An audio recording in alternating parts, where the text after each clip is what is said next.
Hey everyone, today I'm going to show you how to create a OneDrive shortcut to My Files. Without any further ado, let's get started. First, open your web browser and navigate to OneDrive.com. Once you're on the page, sign in with your Microsoft account credentials. This will give you access to all your OneDrive files and shared content. After you sign in, wait a moment for the login process to complete. You'll be automatically directed to your OneDrive dashboard where you can see all your files and folders.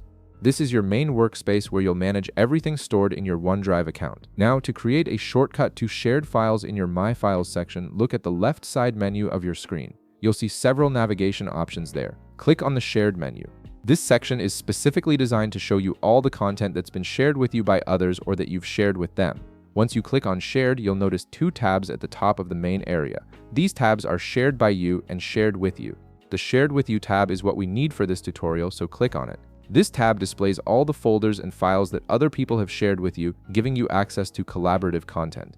In the Shared with You section, browse through the list and find the folder you want to create a shortcut for. Once you've identified the folder, click on the check mark next to it to select it. You'll know it's selected when you see the check mark appear and the folder becomes highlighted.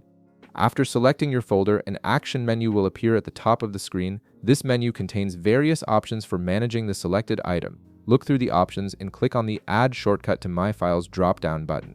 This feature is incredibly useful because it allows you to access shared content directly from your own file structure without duplicating the actual files. Once you click the drop-down, you'll see two options appear. Click on My Files from the list.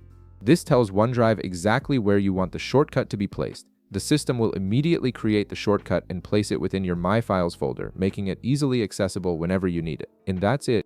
You've successfully created a shortcut to shared files in your OneDrive My Files section, making collaboration and file access much more convenient. If this video helped you out, be sure to leave a like, subscribe, and I'll see you in the next one.